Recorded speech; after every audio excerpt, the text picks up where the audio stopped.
अस्सलाम वालेकुम नाजरीन, कैसे हैं। मैं हूं मलिक फ़याज़ निज़ामी एडवोकेट। जी अल्हम्दुलिल्लाह मैं ठीक हूं। आप ठीक हैं? बखैर वालत है। अच्छा, इसमें सेक्शन 23 मैंने कल गुजारिश की थी कि 23, 24, 25, 26, 27, 28 तक आपने पढ़ना।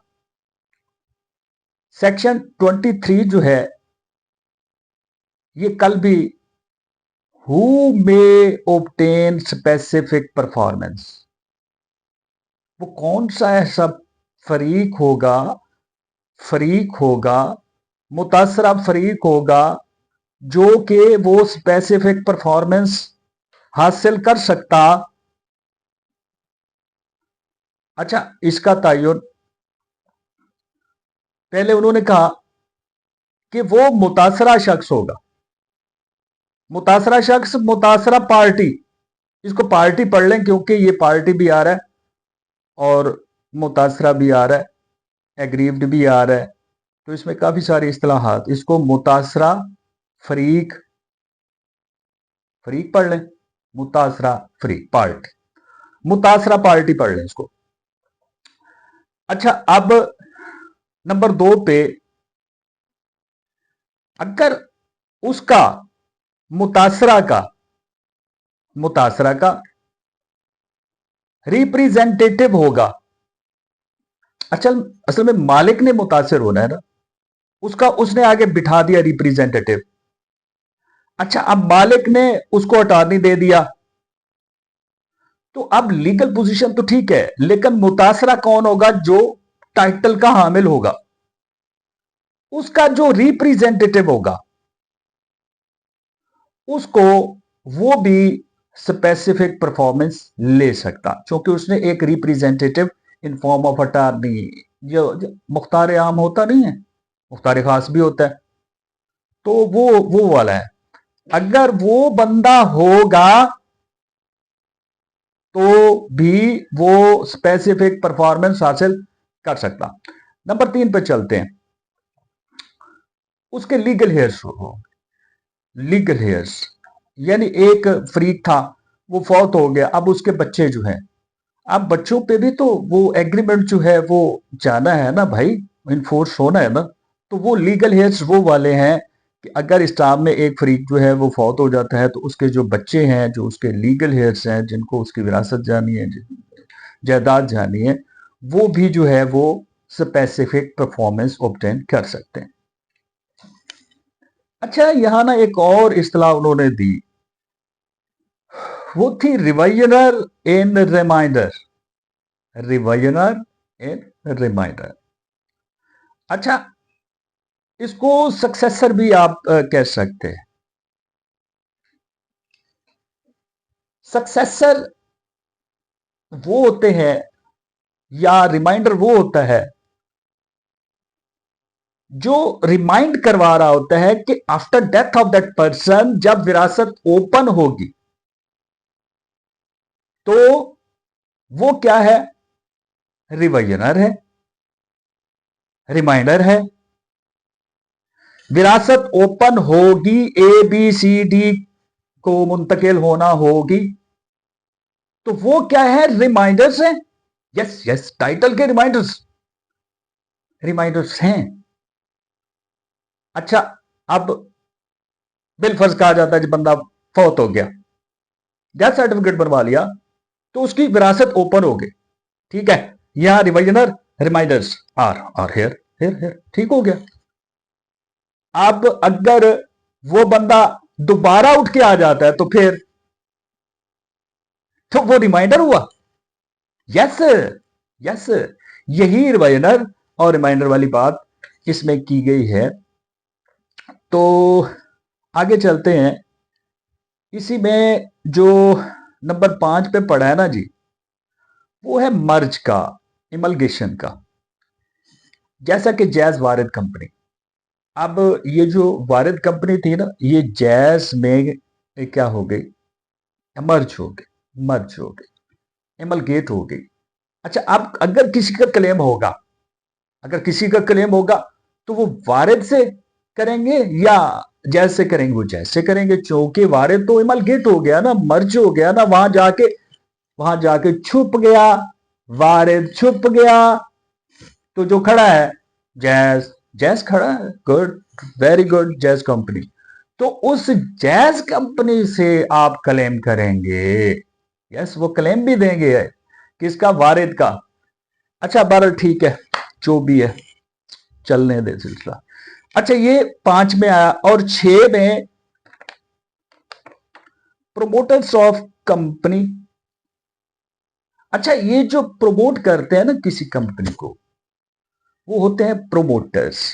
उन्होंने एक कंपनी बना ली, प्रमोट कर दी। अच्छा जब कंपनी चली जाती है रजिस्ट्रेशन में, तो वहां कौन आ जाते हैं, डायरेक्टर्स आ जाते हैं। अच्छा वो चूंकि एक लीगल इस्तेलाह में आ जाते हैं, तो वहां अच्छा अब ये जो प्रमोटर्स होते हैं ये डायरेक्टर्स भी हो सकते हैं। अब ये जो डायरेक्टर्स हो सकते हैं, अब ये जो डायरेक्टर्स होंगे, उनसे जो मुतालबा कौन करेंगे, प्रमोटर्स करेंगे। तो वो किन से करेंगे, कंपनी के डायरेक्टर्स से करेंगे। तो आज खुद कंपनी एक पर्सन है ना, तो अब उस पर्सन को तो आपने एड्रेस कर लिया कि फला बीजेड कंपनी थ्रू, तो फिर उसके थ्रू जो आएंगे डायरेक्टर्स आएंगे, ठीक है, उनको आपको फ्री बनाना पड़ेगा। तो ये था आज का टॉपिक सेक्शन 24 पे। अब्दुल्ला वीडियो चेक करना कितने मिनट की है। अच्छा अब ना सेक्शन 24 भी पढ़ लेते हैं। सेक्शन 24 कहता कि पर्सनल बार्स टू रिलीफ। हाँ ये पर्सनल बार्स हैं। पर्सनल बार्स आपकी, मैं आपको एक मिसाल बताता हूं। अब आजकल कुछ मुजरे ज्यादा चल रहे हैं। अगर किसी ने मुजरे वाली, जो कि मशहूर, पता नहीं वो कौन सी है, मलिक है क्या है, अगर किसी ने उसको, उसके साथ एग्रीमेंट कर लिया, आप एग्रीमेंट कर लिया, कॉन्ट्रैक्ट कर लिया। अच्छा ये जो एग्रीमेंट उसके साथ नाचने वाला है ना, इसको कॉन्ट्रैक्ट भी नहीं मानता। अच्छा आप लिख तो लेते हैं, लेकिन वो इन्फोर्स नहीं हो सकता, क्योंकि वो उसका पर्सनल बार्स टू रिलीफ है। वो पर्सनल बार्स टू रिलीफ है, उसकी जात पे ही बार लग चुका है, तो वो क्या करेगा। अच्छा ये है असल में पर्सनल बार्स टू रिलीफ।